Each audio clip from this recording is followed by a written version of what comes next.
todo el comienzo de una nueva cosa. En este caso, el capítulo 5 habla de cómo el mundo se comenzó a poblar. Habla de cómo las generaciones luego de Adán se comenzaron, quién engendró a quién.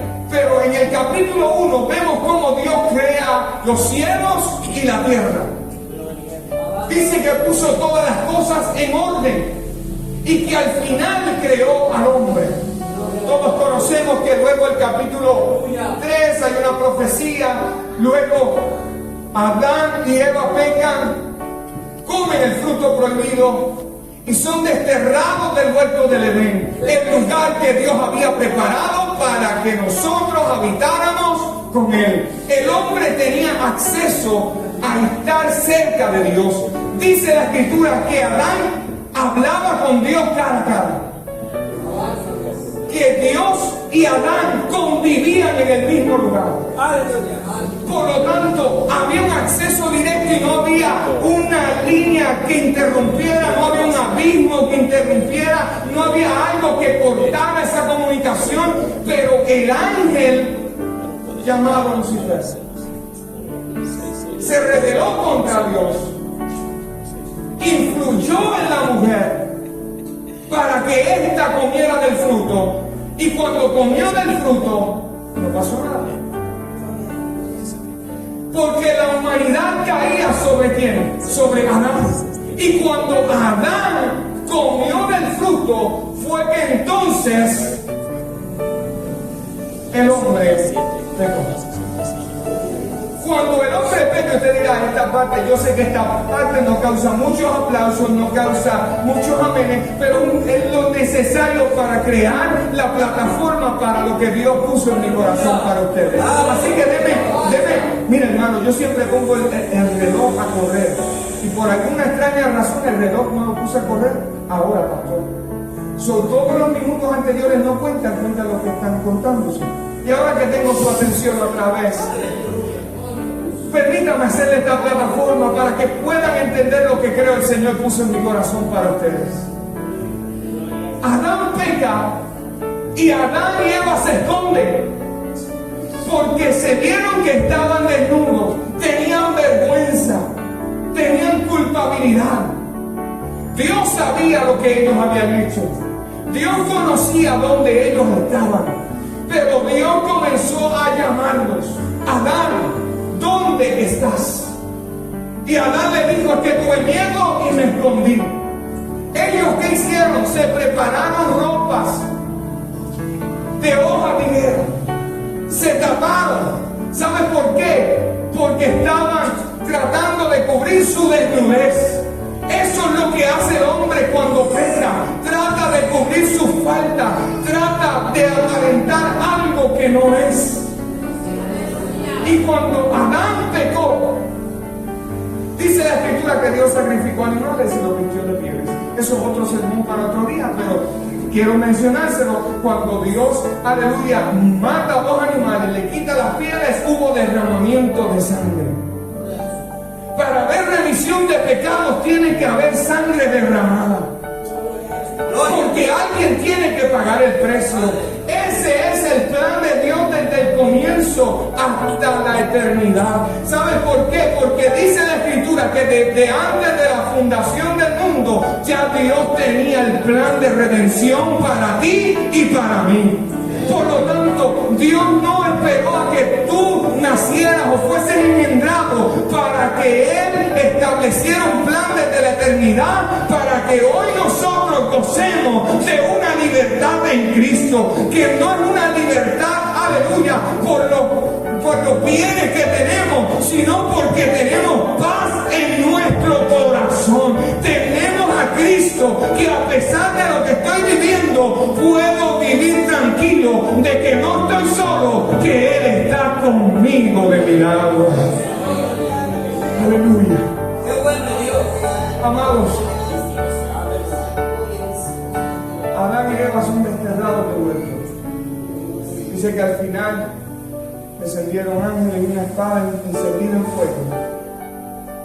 Y ellos ahora tenían que sembrar, tenían que arar, tenían que producir para poder vivir.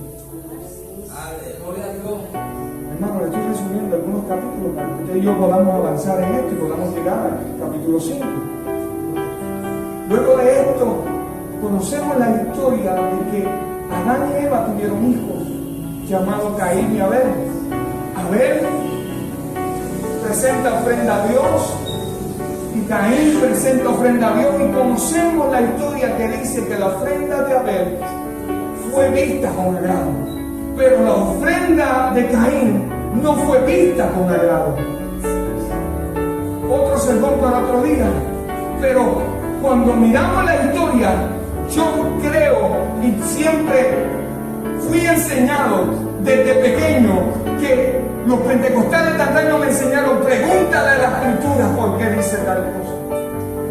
Pregúntale a la escritura, pregúntale a Génesis por qué habla acerca de esto. Usted nunca se ha preguntado cómo ellos supieron que la ofrenda de Abel había sido aceptada y la ofrenda de Caín no.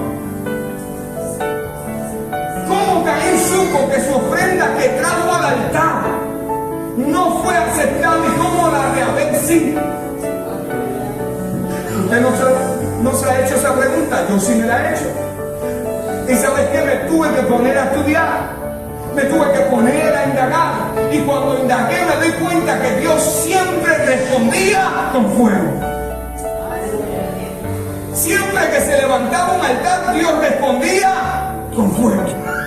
Por lo tanto, podemos deducir que la ofrenda de Abel fue consumida por el fuego, y Caín vio que la ofrenda de él no fue consumida. Por lo tanto, esto creó en él un celo, esto creó en Caín una envidia, y ¿sabe qué hizo? Atentó contra su hermano. Al atentar contra su hermano, él pensó que nadie lo iba a saber, y Dios le pregunta: ¿dónde está tu hermano Abel? Y todos conocemos que le dijo: ¿acaso soy yo guarda de mi hermano? ¿Acaso tengo que yo estar pendiente de él? Y Dios le dijo: que la sangre de tu hermano clama desde la tierra, gime desde la tierra ante mi presencia. Vamos a ver. ¿Y por qué le traigo esto? Porque el capítulo 4 habla de la genealogía de Adán a través de su hijo Caín. Caín fue sellado para que nadie le pudiese matar. Lo que Caín experimentó, amado, ninguno de nosotros lo pudiéramos haber experimentado sin querer morir. ¿Sabes por qué? Porque si algo el ser humano no quiere pasar es vivir en desolación, es sentirse solo a pesar de que está rodeado de gente. Miremos hace algunos años en la pandemia, cuando no podíamos estar cerca quizás de nuestros familiares porque vivían distantes y teníamos que estar encerrados en nuestro hogar, utilizando máscara, estando aislados. Mucha gente, por lo menos en Puerto Rico, intentaron suicidarse. Ganaron, aleluya, mucha depresión en el tiempo de la pandemia porque se sentían desolados. Imagínate una vida destinada a la desolación, porque no hay nada más terrible, hermano. Eso es lo que le va a pasar a la gente que no tiene a Cristo en su corazón. Lamentablemente le espera una eternidad en desolación, una eternidad apartado de Dios. Aleluya, allá no van a tener, aleluya, el acceso a la presencia de Dios. Y si hay algo que el creyente o el ser humano necesita, es no sentirse solo. El capítulo 4 habla acerca de la genealogía de Caín. Y el capítulo 4 menciona, porque cuando vengo a hablarles de Enoc, lo hago con toda la mayor intención de utilizar el ejemplo de la vida de Enoc para traerle este mensaje que creo el Señor puso en mi corazón para ustedes. Cuando miramos la escritura nos vamos a dar cuenta que el nombre de Enoc se menciona en 4 ocasiones, pastor. Y una de las ocasiones es en el capítulo 4. El primer hijo de Caín se llamó Enoc. Y la tierra que Caín tuvo 5 la llamó como su hijo Enoc. Pero este no es el mismo Enoc que está en el capítulo 5, porque el Enoc del capítulo 5 es el séptimo de la genealogía de Adán por la descendencia de Set. Y cuando miramos el capítulo 5, nos vamos a dar cuenta que Set fue el hijo que Dios le dio a Adán y a Eva. Y Eva lo llamó Set porque Dios le entregó otro hijo por el que le quitaron. Esto me llamó la atención, porque solamente en 3 ocasiones se menciona el nombre de Enoc en la Biblia. Y usted dirá, ¿qué libro lo menciona? Pues el primer libro es el que estamos leyendo, Génesis. El segundo libro es el libro de Judas. Y el tercer libro es el libro de los Hebreos. Son los únicos 3 libros que mencionan el nombre de Enoc y se habla acerca de Enoc. ¿Sabes qué, amado? No encontré nada más. Entonces hoy usted me dirá a mí, entonces ¿por qué usted escogió hablar de Enoc si no hay mucho que decir?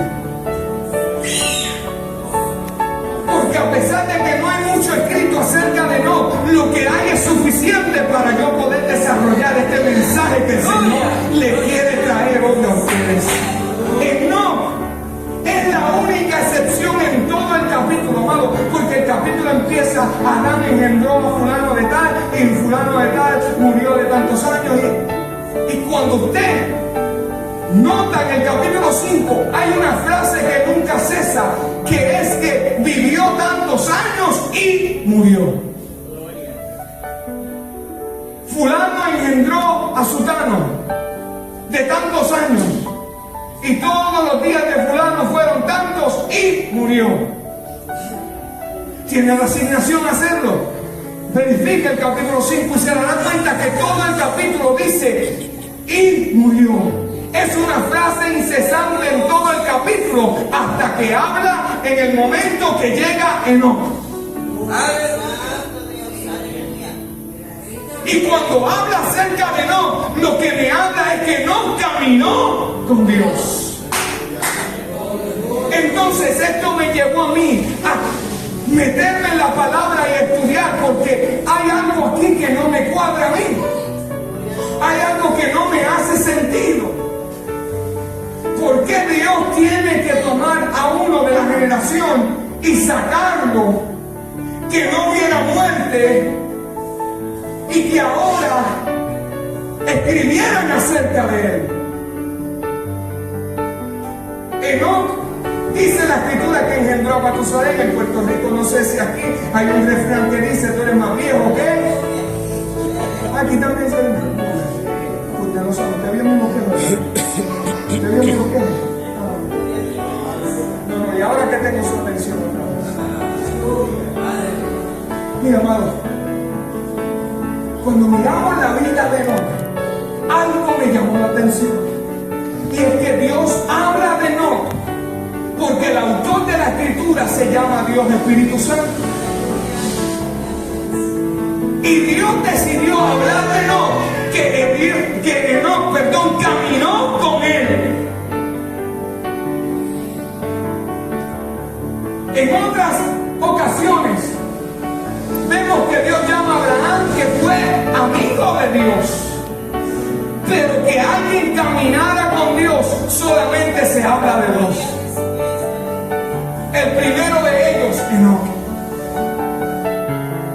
La Biblia también dice que Enoc vivió por la fe en Dios, confiado en su palabra y en su promesa. Hebreos 11:5 dice: por la fe Enoc fue traspuesto para no ver muerte, y no fue hallado porque lo traspuso Dios, y antes que fuese traspuesto tuvo testimonio de haber agradado a Dios.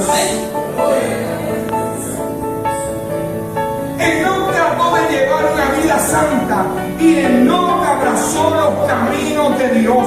porque mientras se mantuvo firme contra la impiedad de su generación. Y usted dirá, pero es que la Biblia no habla de cómo era la generación de Enoc, porque lo que dice es que Enoc caminó con Dios y Dios lo traspuso. Son los versículos que acabas de leer en Génesis y en Hebreos.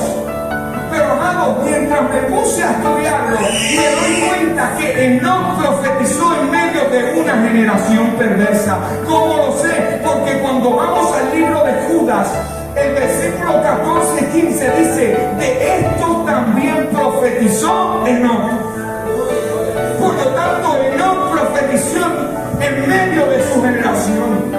Y Enoc, séptimo desde Adán, dice el versículo 14, diciendo, he aquí vino el Señor con sus santas decenas de millares para hacer juicio contra todos y dejar convictos a todos los impíos de todas sus obras impías que han hecho impíamente y de todas las cosas duras que los pecadores impíos han hablado contra él. Enoc fue un predicador de justicia que denunció el pecado, amado hermano, denunció la manera inicua y el estilo de vida de su generación. ¿Sabes cómo lo sé? Porque cuando nos vamos unos capítulos más adelante, el capítulo 6, nos vamos a dar cuenta que vaya conmigo el capítulo 6, vaya conmigo, por favor. Génesis capítulo 6, Génesis capítulo 6. Que usted vea que no le estoy hablando puro rollo, no le estoy hablando bien, ¿no?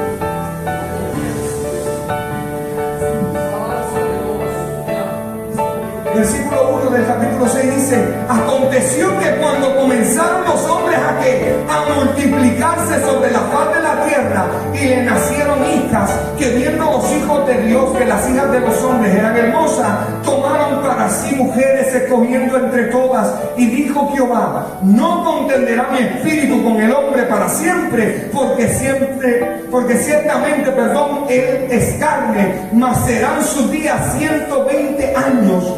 Había gigantes en la tierra en aquellos días, y también después que se llegaron los hijos de Dios a las hijas de los hombres y les engendraron hijos. Estos fueron los valientes que desde la antigüedad fueron varones de renombre. Y vio Jehová que la maldad de los hombres era mucha en la tierra, y que todo designio de los pensamientos del corazón de ellos era continuo solamente el mal. Aquí vemos la generación en que se desarrolló Enoc. La generación después de la caída. Una generación perversa que solamente iba de continuo hacia el mal. Todo lo que hacían era ir en contra de lo establecido por Dios. Porque a pesar de que no había una ley escrita, había una ley escrita en el corazón del hombre. Porque Dios había puesto en el hombre, aleluya, la ley en su corazón. Por eso el autor de los Romanos dice, por haberse multiplicado, aleluya, el pecado, sobreabundó la gracia de Dios. O sea que cuando miramos el escenario que vivía Enoc, era un escenario de maldad. Era un escenario, aleluya, donde la gente hacía como bien le parecía. Vivían de acuerdo a como ellos pensaban que era la mejor manera de vivir. Y si usted está pensando que yo estoy todavía hablando del tiempo de Enoc, usted se me quedó un poquito atrás. Déjeme decirle que esto es reflejo y paralelo de la generación que vivimos hoy. La Biblia dice que cuando lleguen los días de Noé y los días de Sodoma y Gomorra, erguido, porque nuestra redención está. Por lo tanto, cuando vemos en el momento en que se desarrolla la vida de Enoc, nos tenemos que dar cuenta que Enoc tuvo a Dios como compañero de camino. Enoc, es decir, que vivió en intimidad, en íntima amistad con Él. Mientras que los demás de su generación vivían para sí mismos y para el mundo. Él vivió para Dios, era el gozo de su vida. Lo único que la Biblia dice de nosotros, vuelvo a repetirlo, es que no caminó con Dios y tuvo fe.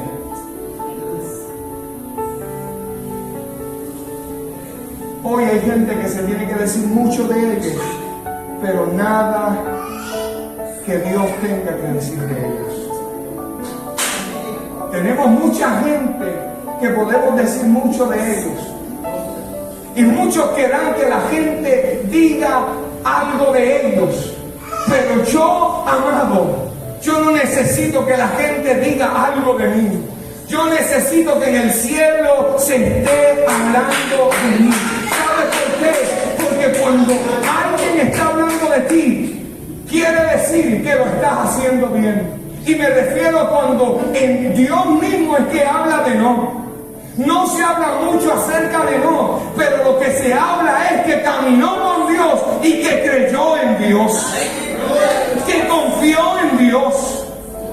Y cuando miramos la vida de Enoc, cuando traemos lo que estaba viviendo Enoc, lo que podemos percibir en nuestros medios de comunicación es inmoralidad.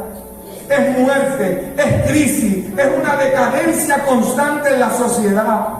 Podemos buscar en los medios y lo que cubre las primeras planas de los noticieros y periódicos, redes sociales, la radio, las noticias, la televisión, que es malas noticias. Que esto está malo y se está poniendo. Amado, esto no solo está pasando aquí en Dominicana, está pasando en Puerto Rico, está pasando en todas las naciones.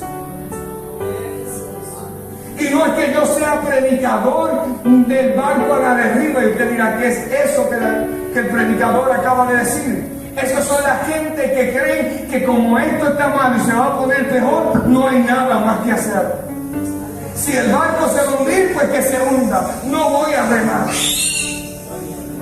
Pero nosotros como iglesia de Jesucristo, a pesar de que la Biblia dice, aleluya, que en los últimos días la maldad se multiplicará, el corazón de muchos se enfriará, el amor se apaciguará, se apagará, pero nosotros creemos que vendrá el día de Jehová y que el día de Jehová traerá su recompensa para aquellos que fielmente caminamos con Él.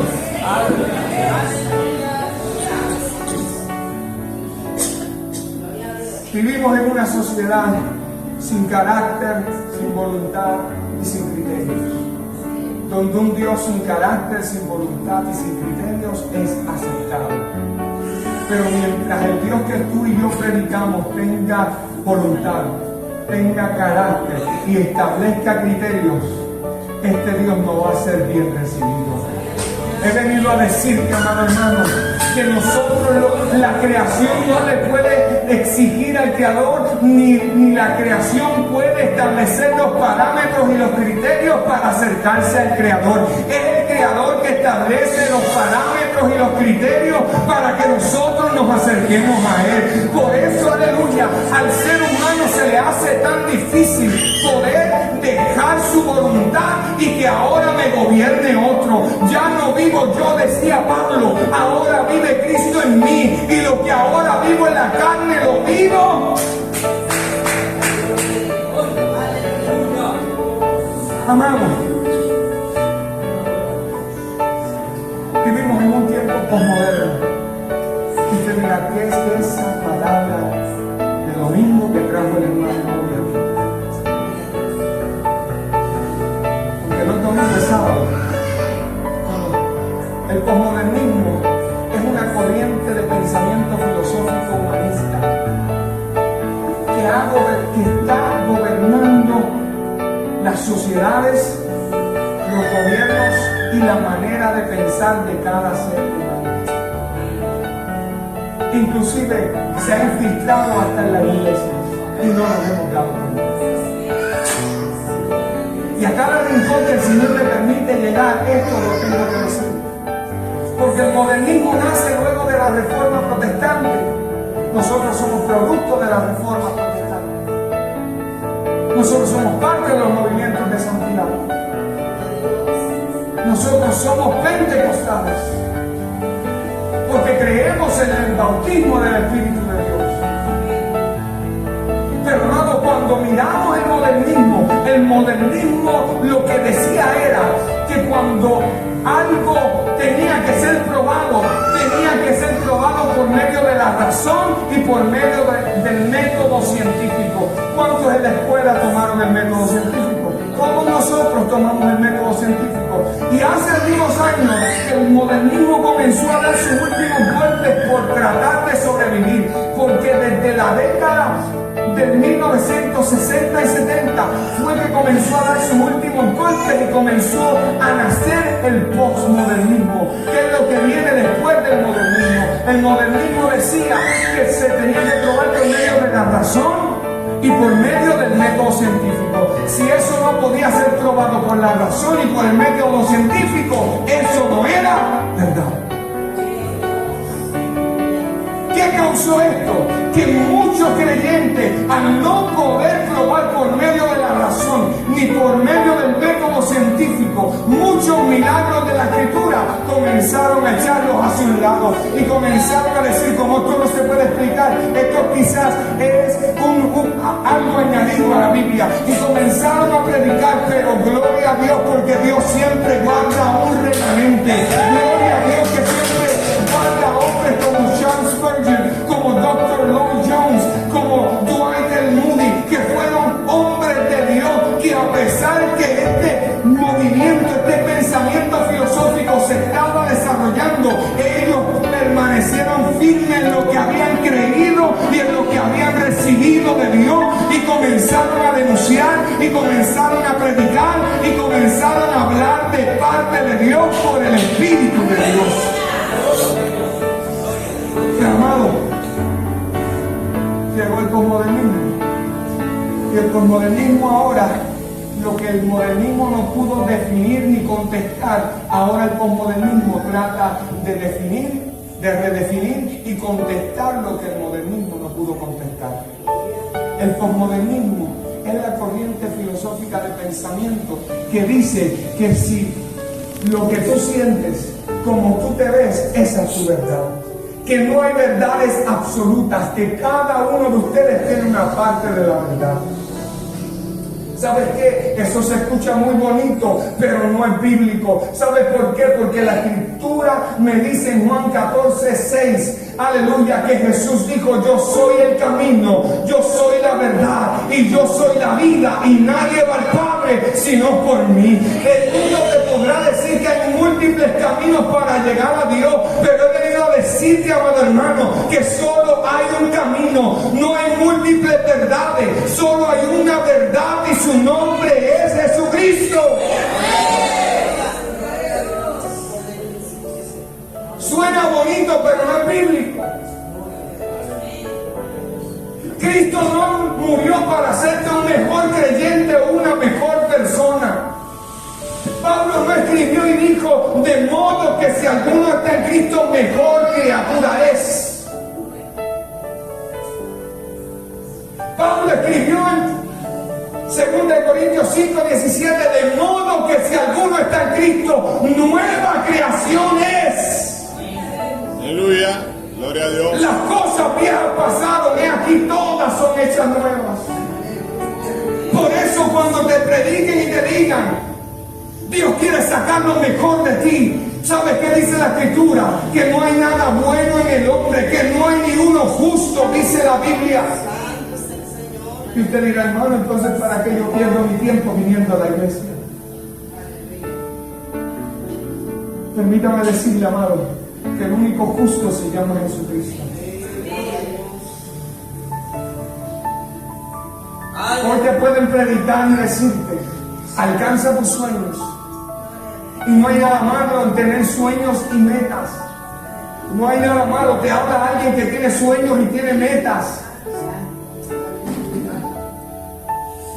Pero hoy te podrán predicar, sigue tu corazón. Y hoy el mundo te predica, hoy la sociedad te predica. Alcanza tu sueño, nadie te puede detener. Alcanza lo que tú te propongas. Si tú te lo propones, lo puedes lograr. ¿Sabes qué? Se escucha bonito, pero no es bíblico. Jeremías dice 17:9 que engañoso es el corazón más que todas las cosas y perverso, ¿quién lo conocerá? Por lo tanto, nosotros no somos guiados por nuestros sentimientos o lo que podemos experimentar, sino que somos guiados por el Espíritu y la palabra de Dios. Es por eso que en medio de una generación en la que vivimos, nosotros somos contracultura. El Evangelio va en contra de la corriente. El Evangelio va en contra de nuestra cultura. Nuestra cultura y la sociedad dice esta es la manera correcta de hacer las cosas, pero son contrarias al Evangelio de Jesucristo. Y nosotros nos guiamos por lo que dice su palabra. Amados,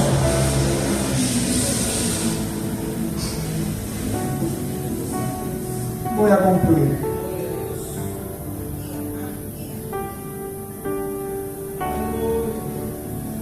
La palabra caminar con Dios implica una relación firme y progresiva y no solamente un conocimiento casual. El caminar con Dios es obra que perdura toda la vida y no el trabajo de unos minutos o una hora. El caminar con Dios es obra que perdura toda la vida y no el trabajo de unas horas o unos minutos. Enoc fue trasladado al cielo antes del diluvio, así como la iglesia será trasladada al cielo antes de que comience la tribulación. Usted dirá, hermano, ¿es posible que hoy día haya gente que camine con Dios? He venido a decirle que hay gente en esta tierra, en este mundo, que caminan con Dios. El propósito hoy de mi sermón es poderte desglosar lo poquito que se habla de Enoc. Caminar con Dios significa conocer a Dios. Caminar con Dios significa, número 2, estar de acuerdo con Él. Amós 3:3 dice, andarán juntos si no estuviesen de acuerdo.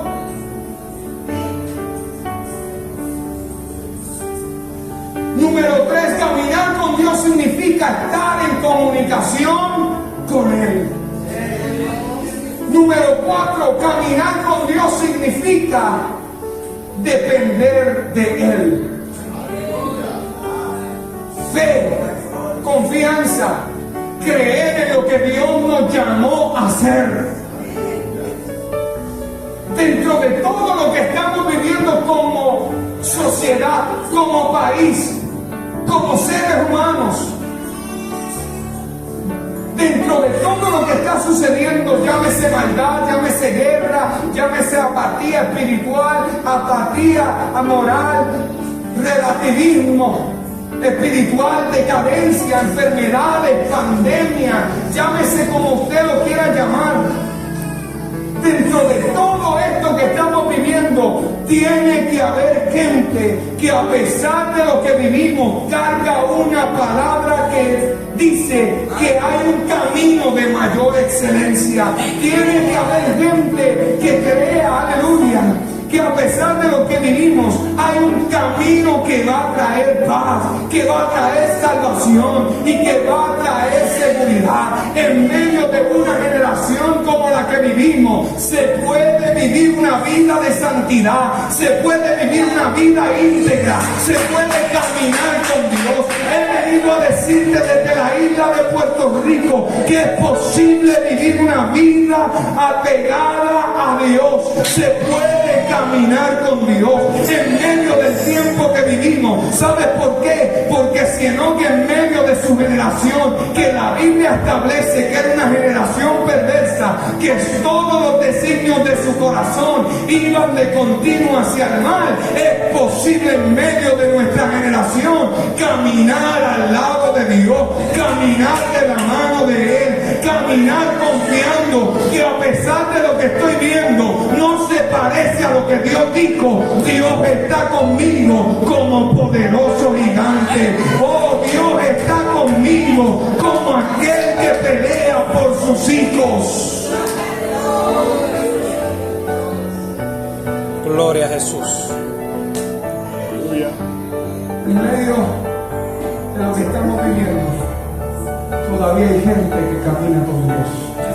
Y yo creo que aquí en República Dominicana, yo creo que aquí en Yamasá, hay gente que camina con Dios.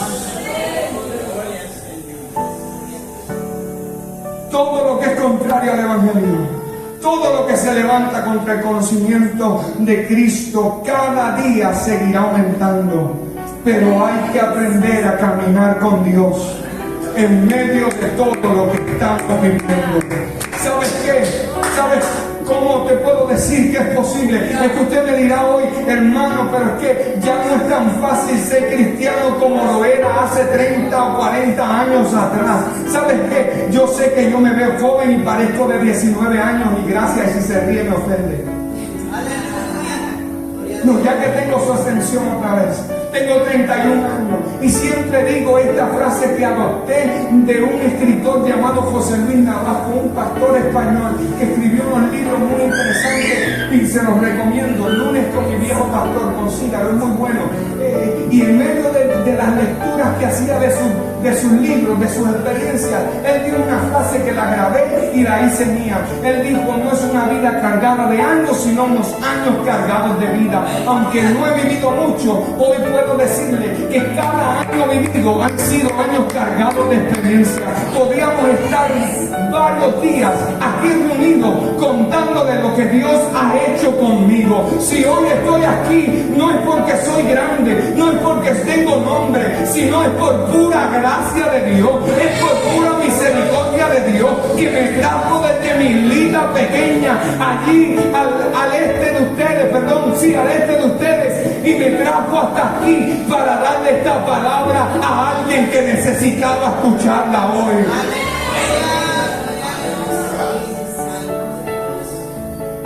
Pero no, fue traspuesto. Y esto me despertó algo en mi corazón, pastor. Porque el bisnieto de Enoc, la Biblia dice que Dios dice de él que caminó con Dios. ¿Sabe quién era el bisnieto de Enoc? Noé. Y lo interesante de esto es que Noé no conoció a su bisabuelo. Porque no fue traspuesto jovencito más, 365 años. Pastor, usted es un bebé. No fue el más joven, hermano, haga su asignación. Cuando llega a su hogar, vaya al capítulo 5 de Génesis y comience a leer. Adán engendró a los... No quiero fallar, así que no voy a decir nada. Pero digo que hasta vivió 969.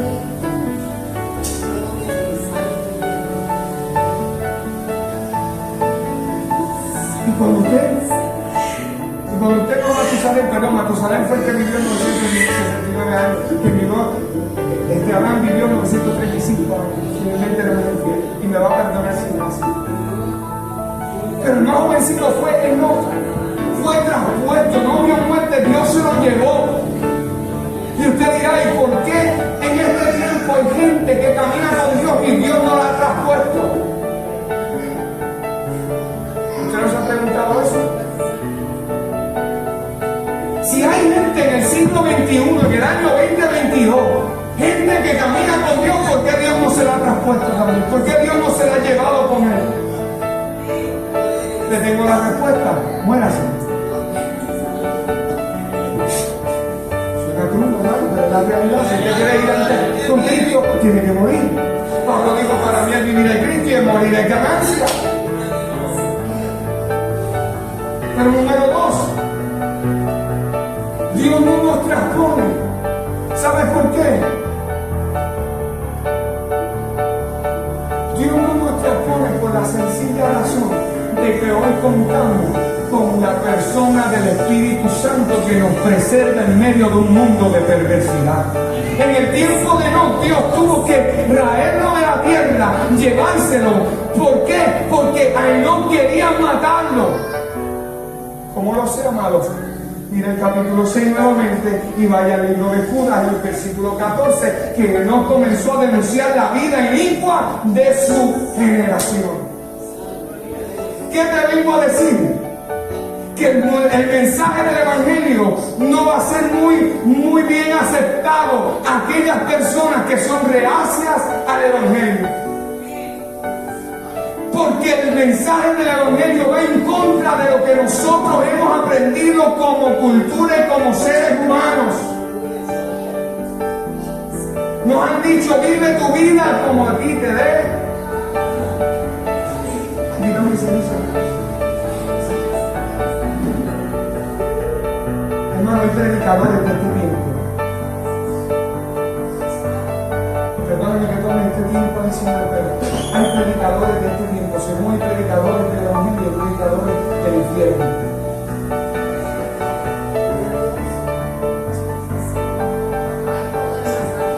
Y hay uno que me da vergüenza hasta mencionarlo porque es de mi país. El conejo malo es un predicador de este siglo, porque miles le siguen, miles escuchan lo que él dice que canta.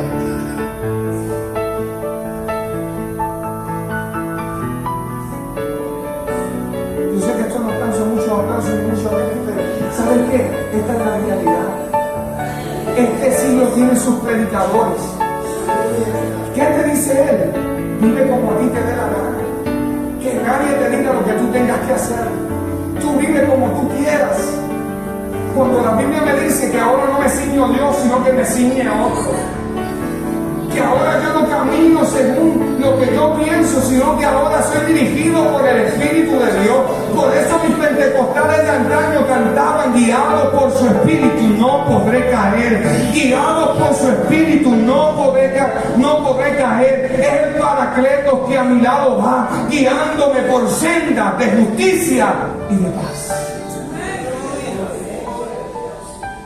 No, ya, voy a concluir, póngase de pie. Hermano, yo sé que parecen 3 horas, pero son 40 minutos.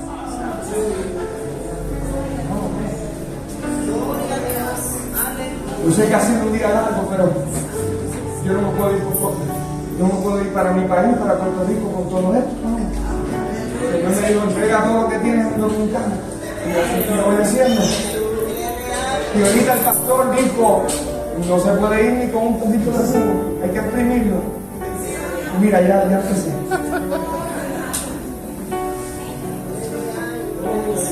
¡Aleluya! Hermano, yo que no soy tan entrado en edad, yo pasé caña por el trapizo. Yo sé cómo es la cosa para sacarle jugo a la caña. Y yo sé que el pastor vino como el trapizo así. No. Prometo un minuto. Porque quiero orar. Noé, que fue bisnieto de Noé, a pesar de que no había nacido cuando Enoc fue traspuesto, halló gracia delante de Dios y caminó con Dios. ¿Cómo halló gracia? Porque Dios es un Dios de generaciones. Caminar con Dios es la mejor herencia y legado que tú puedes dejarle a tus hijos. ¿Cómo llegaron el Antiguo Testamento y los evangelios a nosotros? Porque antes nada se escribía, era tradición oral que se pasaba de boca en boca, de generación en generación. ¿Cómo Noé supo que su bisabuelo caminó con Dios? ¿Y cómo él aprendió a caminar con Dios? Porque escuchó que Dios traspuso sobre él. Por lo tanto, ¿qué quiero decirte con esto? Que Dios es un Dios de generaciones. Salmo 125:1 dice: los que confían en Jehová son como el monte de Sión, que no se mueve, sino que permanece para siempre.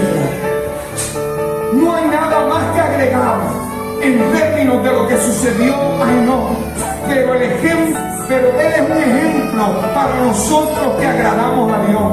Primero tuvo fe, creyó en Dios, obedeció todo lo que sabía que Dios quería que hiciera.